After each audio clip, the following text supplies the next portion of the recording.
So you're hitting your step targets, trying to eat healthy, and maybe even going to the gym a couple times per week. Yet you're still confused as to why the scales aren't moving and why you can still pinch your lower belly fat and love handles. Unfortunately, I see this all the time. Monday to Friday, lads are so dialed in, but as soon as Friday night comes round, it's like the F it button is pressed and it's a complete free-for-all for the full weekend. And the calories go out the window. It's almost as if calories don't count when it comes to Saturday and Sunday. Well, in this video here, I'm going to show you why your weekends might be stalling your progress. But most importantly, I'm going to show you how to fix it with our plan, prioritise and pivot framework so that you can still have a social life and enjoy social occasions, but not have to feel like you're resetting the ball every single Monday and not getting anywhere with your progress. Because let this be clear, this is not about giving up your social life. This is about understanding how you can navigate the weekends and make sure that you're still making the progress that you want to see. Now, before I show you the exact framework to utilise in order to make the progress and still enjoy the weekends, I want to explain a little bit about why your weekends are actually throwing you off. Because for a lot of guys, they don't really know why they're not seeing the results.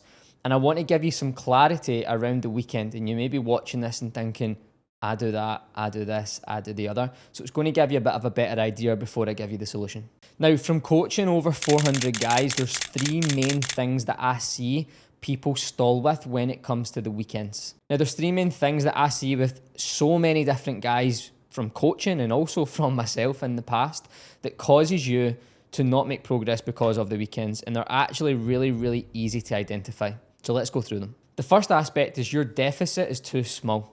Now, we want to be in a controlled calorie deficit so that you're not killing yourself throughout the week. The average calorie deficit that most people tend to go into is 500 calories. Over the course of the week, that's roughly 3,500 calories, which is similar to round about 1 pound of body fat. So it's a good base for you to go into. Now, the issue with the deficit being at 500 and you not controlling the weekends is, let's take a large pepperoni pizza, for example. There is roughly 2,000 to 2,500 calories in that alone. Then let's say you've got the dip on the side, that's 750 cal. So within one meal, you have ate your entire deficit for Monday to Friday. Now, that's not even going into depth about the pints that you maybe have at the weekend. There's 200 calories in a pint. Now, I know for a fact that in the past, I've went and put down 10, 11, 12 pints in one single night, not thinking about the calories, but it adds up. And then it's the easy one to overlook. You've had a long week, you want to relax on a Saturday night and you dip into some popcorn or some chocolate, or you just snack, you graze over the course of the weekend, but you're not really sure on how many calories is in what. Now, you could have a big bag of popcorn quite easily without even realising and be close to 1,000 calories. So I'm not saying that you can't have a pizza, I'm not saying that you can't have pints, and I'm not saying that you can't snack when you're watching a movie, but it's about understanding the calories that's in these foods, because you're working hard Monday to Friday, but you could literally be not only eating into your deficit, but actually eating in a surplus over the course of the week. Now, a key thing that I want you to remember right now at the start of this video is that calories don't work day to day, they work week to week. And I'll go into that a little bit later on inside this video in terms of the solution to overcome this. Then we have alcohol. Inside the UK, this is a big one. A lot of lads like to enjoy a nice night out on a Saturday. And I get it. Like, I used to be the exact same.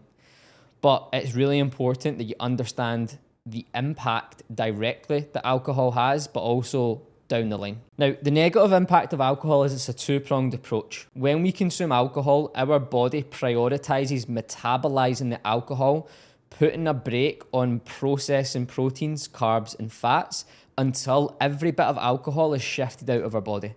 So if you're trying to lose fat, your body goes into a fat loss stopping state where it's shifting alcohol instead of actually burning. And then we actually look at alcohol as a whole.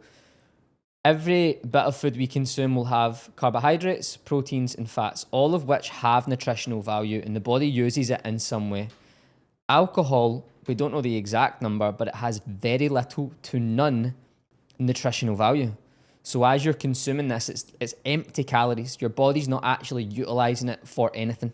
And then the impact this has is lack of energy. You just can't be arsed doing anything. You know what it's like hungover on a Sunday. You know, your productivity is completely shot. Which leads me to the second point here, which is when you have alcohol, the Sunday and the Monday or the 2 days following tend to be impacted. So you're not really looking to get your meals on point. You're not really looking to get your steps in. You just kind of want to let the sore head and the hangover pass. And that's the second aspect. It's not only just the night out and the calories that you do then, but it's how it impacts you in the days following.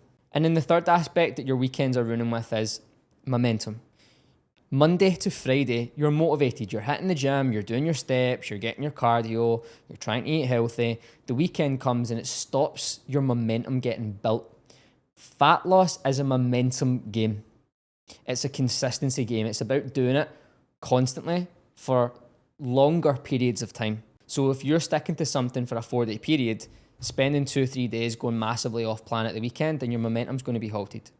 Now, these are the 3 things that I've noticed with most guys throughout 3.5 years of coaching. But here's the fix. And before I go into the fix, if you want this actually applied directly to you in a bespoke way, I've left a diary link at the bottom inside the description.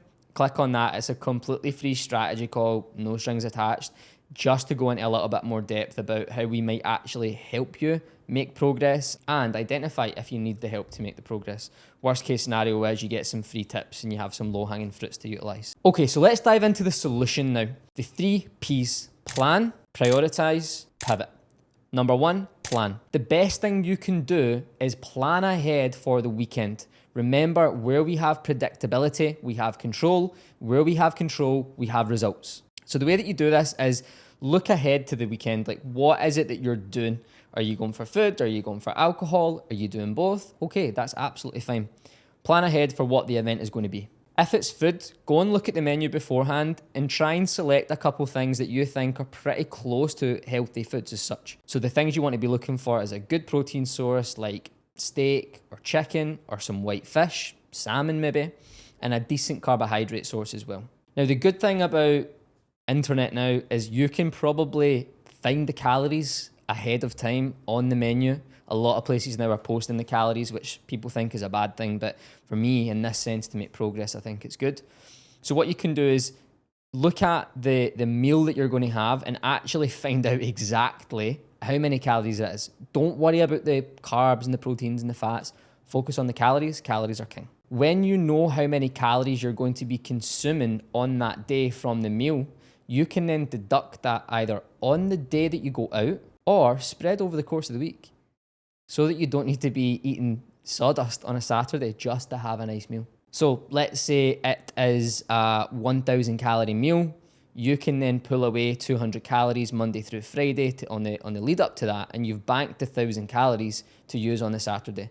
That way, over the course of the week, your total intake is the same. It just means you ate a little bit less Monday to Friday to have some more on the Saturday, but the end target is the same. So that's exactly how you can stay within your fat loss targets. Now, if it's a night out on the booze, what I want you to do is plan for how many drinks you intend to have and then add a couple more, because we know how it goes. The likelihood of sticking to these things sometimes isn't always on point, but the effort needs to be made. So calculate how many drinks you're going to have or what drinks you're going to have. You can very easily find out the calories, and again, use the exact same approach. Find out how many total calories it's going to be, deduct it over the course of the week or on the day of. So you're planning ahead and you understand exactly what you need to do ahead of time. Now, in terms of how to optimize the options you go for from alcohol, I'm going to cover this in the next step. But even if you go for the worst options, you can still plan ahead. So step number 1, plan ahead of time, understand the calories and deduct the calories from what you're going to be consuming on the lead up to it. Step number 2 is prioritize practicality. Now, like I'd mentioned with foods, if you're going for a meal out, prioritize the quote unquote better quality foods. So the way I always look at when I'm booking somewhere is, do they have a good chicken option, or like even just go to a steakhouse. A Miller and Carter is a great off-plan meal. Calories can be a little bit higher, that's fine, but you're getting really good sources, and sources are really, really important when it comes to fat loss, which we'll cover in another video. And then prioritize what it is you really want to have. Like, do you need to have a starter, main, and dessert? If you're someone who typically does and you're closely aligned to your fat loss goals, can you maybe dip the dessert and have a starter and a main? Can you maybe dip the starter and have a main and a dessert? So you're just trying to make life a little bit easier for you to still be available, enjoy the social occasion, but not have your calories impacted too much. Now, the food's easy. The alcohol is where the prioritization, I believe, really needs to come into play, because these are the sneaky calories that creep up on you over the course of the night. So it is really about making small choices when it comes to alcohol. So if you're someone who typically goes out and slams down pints, can you maybe change your pint to a bottle of beer? In a pint, you're just over 200 calories. In a bottle of beer, you're about 150. Might not seem a lot, but if you're doing that over 10 different rounds, it's like 500 calories saved.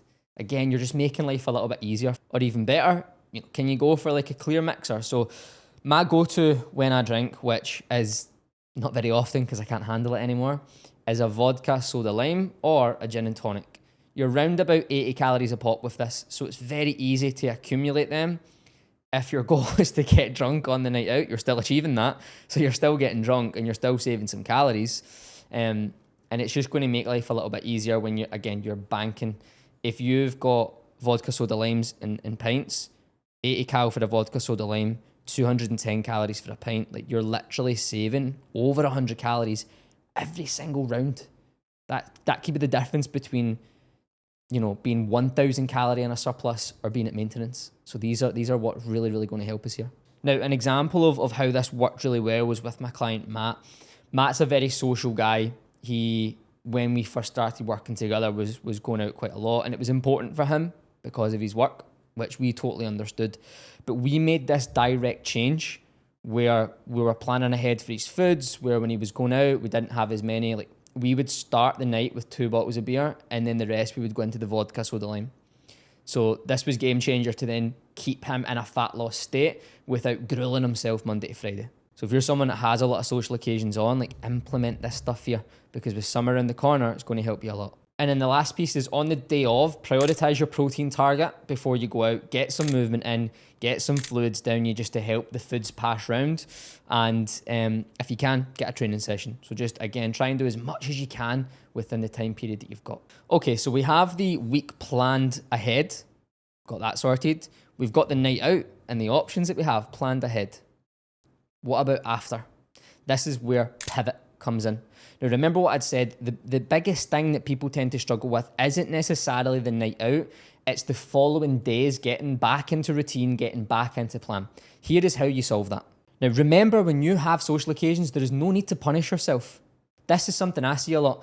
Guys go out and they think because they've had a burger or because they've had a couple pints, it's like, I need to get my arse on that Stairmaster. Like, no, you don't. Like, just get back to plan.